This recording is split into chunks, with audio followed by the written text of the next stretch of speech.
Hi, I'm Milton Rendell and welcome to Real News Friday. It's been an interesting week. As predicted last week, we would start to see a bit of a slowing coming into a federal election, and that's sort of where we thought we were. School holidays is obviously something else that's there as well. So we've got plenty of distractions, so our market has slowed slightly, and that's evident in the figures we have. So 883 sales, down about 10% on the previous week. In that reduction in sales, there's a drop in unit sales by about 30%, so that's probably been the biggest influence.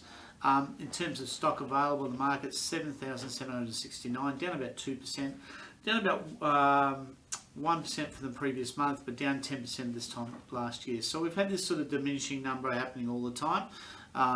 If we sort of go back to last year, we were sort of in that low 8,000s, now we're into nearly the mids 7,000. So it has been a shift in marketplace for sure. Now, in terms of rentals, the activity is down there as well. 576 properties let, that's down to about 21%.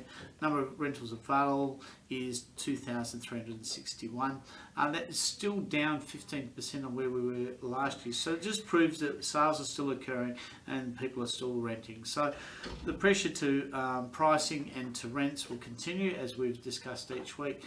We are coming into a federal election, I've said that a couple of times already, but we will still probably see a bit more of a slowing.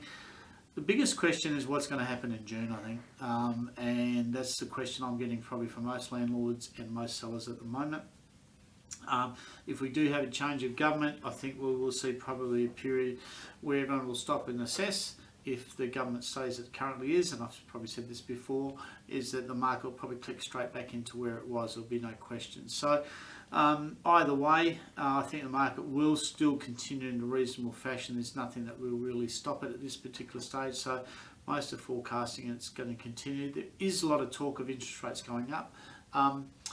For someone who's been in real estate for over 30 years, I have seen times when interest rates go up. It doesn't immediately slow people down, but what it may do is affect their budget to what they spend. So we'll still see activity, I still think, throughout 2022 and certainly into 2023.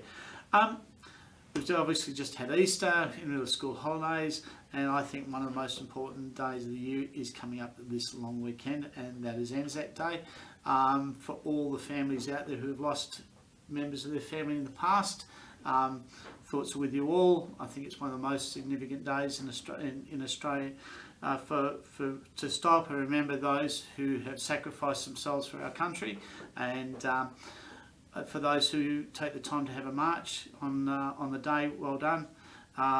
Last year, sadly, we weren't able to do a lot of things that we normally would do. For someone whose grandfather was in the war, had a couple of uncles and a brother-in-law, our family certainly stop and reflect during this very important break, that being ANZAC Day. So to all, enjoy your break, but lest we forget,